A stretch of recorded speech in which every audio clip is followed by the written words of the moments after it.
Hi, this video is the first of a two-part video talking about how we can arrive at the kinematic equations for motion with a constant acceleration using only algebra. So to start with, we need to define the kinematic variables that we're going to be looking at. So when we're looking at motion, we're looking at how location changes. So if we have some location function, x of t, we may not know all of the details about it, and that's okay if we want to figure out the displacement. And the displacement is the total change in location, our final location minus our initial location. So we'll do that by taking a look at velocity. And velocity as a function would be v versus t, but if we only know discrete information about velocity, and we're working with displacement, we can go to the definition of average velocity. And the average velocity is defined to be the displacement divided by our change in time. Our final location minus our initial location divided by the final time minus the initial time. And one thing you'll notice, there I have two bar equal signs. Two bar equal signs are the mathematical way of saying because I said so. So this is a definition. Now the last piece kinematically, we'd want to talk about an acceleration. So if we don't want to talk about acceleration as a function of time, we just want to look at discrete acceleration information. The definition of average acceleration is that the average acceleration is our change in velocity divided by our change in time. So what we're talking about is the kinematics of having a constant acceleration. So if I have a constant acceleration, my acceleration as a function of time for all time is always going to be my average acceleration. So to calculate my average acceleration, I would need my final velocity and my initial velocity. I'd subtract the initial velocity from the final velocity and divide by the change in time. And more commonly, we write this in a predictive manner, where we're forecasting the final velocity given a starting velocity, an acceleration, and a change in time. So to solve this, I've just rewritten my equation as v final minus v initial over our change in time as our acceleration, and then I multiply both sides by delta t. So that gets rid of the denominator over here on the left, and then I have v final minus v initial is my acceleration times my change in time. So the last step, to move my initial velocity over, I'll add my initial velocity to both sides, and what this leaves me with is v final equals v initial plus acceleration times the change in time. And our textbook for some reason calls this the primary velocity equation. It's not primary anything. It's the definition of acceleration. And the definition of acceleration involves four terms: final velocity, initial velocity, acceleration, and time. So if you have an equation with four terms, that means there are four ways you could write that equation. So we could have just as easily said this is the primary velocity equation. It's the same equation, only we solved it for acceleration. Or we could say that delta t is v final minus v initial divided by a. Or v initial is v final minus a times delta t. There are only four ways that we could write this equation. And here's the neat thing. If we're talking about kinematic motion, that's all the possible algebra we could do if we're dealing with final velocity, initial velocity, acceleration, and time. So once you've written out that equation four ways, you would never need to do algebra ever again if you identify which of those three pieces you have and then choose the equation written out for the part that you're solving for. Well, I want to bring up one fact here, and that's there's something missing from this. This doesn't talk about our displacement whatsoever. So something's been left out. So if we want to talk about our displacement, there are a lot of ways that we could go. Well, using algebra, the way that I think is the best way to go is to take a look at the definition of average velocity. And our definition of average velocity says our average velocity is the displacement divided by our change in time.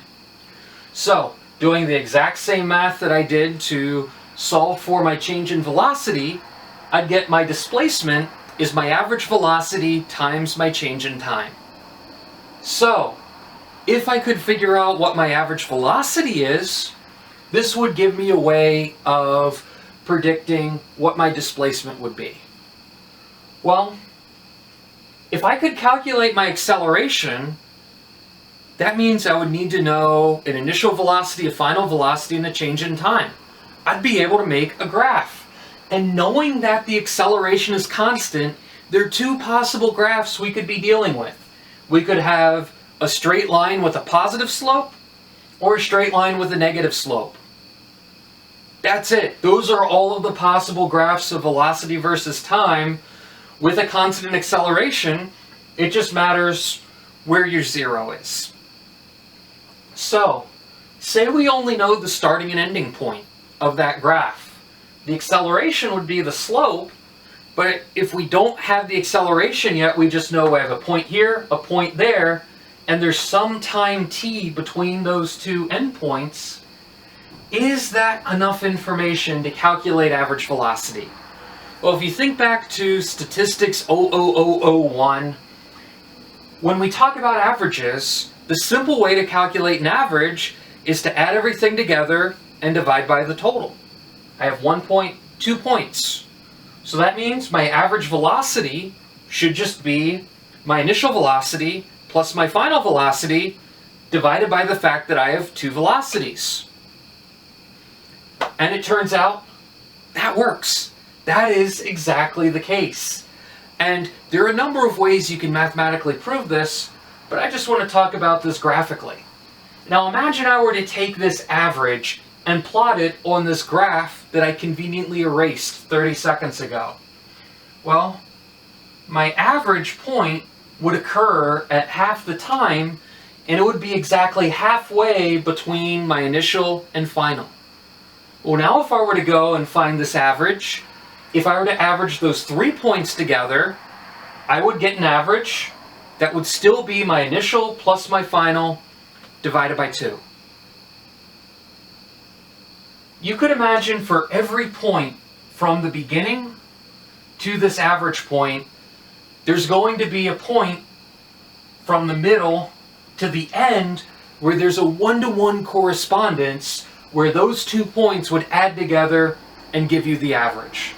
So the answer is yes, always. The average velocity is always able to be found if you know your starting point and ending point by adding your initial velocity plus your final velocity and dividing by 2. So your displacement would be equal to 1/2 times your initial velocity plus your final velocity, and then that quantity gets multiplied by the change in time. Again, 4 pieces in this equation, but this doesn't say anything about acceleration. Remember I said we didn't necessarily know the slope in doing this, and that's okay. Here, we left off one of the pieces we could talk about with motion. Here, we left off one of the pieces we could talk about with motion.